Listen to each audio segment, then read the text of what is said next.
आता काय झालंय, पाठीमागं पाऊस खूप मोठ्या प्रमाणात पडला आणि जे टोमॅटोचे प्लॉट लावलेले होते या छोट्या प्लॉटमध्ये असताना पाणी जास्त झालं, कमी काळात जास्त पाणी, मॉइश्चर लेवल, आणि आता पाऊस थांबल्यानंतर हा मॉइश्चर कमी कमी होतो, त्याच्यामुळे जमिनी कडक होताना दिसतं.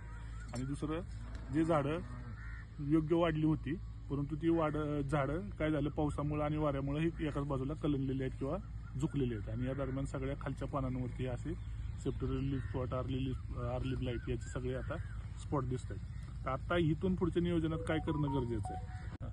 आता ही जी रोगग्रस्त पानं आहेत ही पानं टिकणार नाहीत, पुढे अन्न तयार करणार नाहीत आणि ही झाडावरती बोजा असणार आहेत. आणि ही पुढच्या आठवड्यात जो पाऊस पडणार आहे हा रेडी इनोकुलम असलेली पानं असतील, त्याच्यामुळे रोग झपाट्याने वाढेल. म्हणून ही पानं कात्रीच्या साह्याने हे कट करायची, अशी जेवढे रोगग्रस्त पानं आहेत खालच्या बाजूची अशा पद्धतीने पानं काढा आणि हे शेताच्या बाहेर गोळा करून घ्यायची.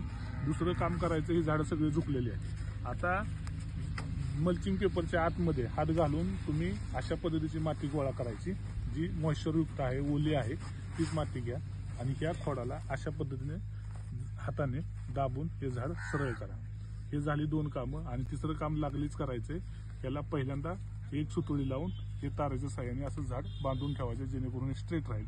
आता पुढच्या 4 ते 5 दिवसात जो पाऊस पडेल, ह्या पावसामुळं पाणी पडणार आहे, माती उडणार आहे, ती खोडांवरती उडेल पण पानांवरती कुठं उडणार नाही. त्याच्यामुळं सेकंड जो ह्याचा अटॅक होऊ शकतो रोगाचा, तो कमी होईल आणि इथून पुढे झाडाचं चांगली ग्रोथ पण होईल.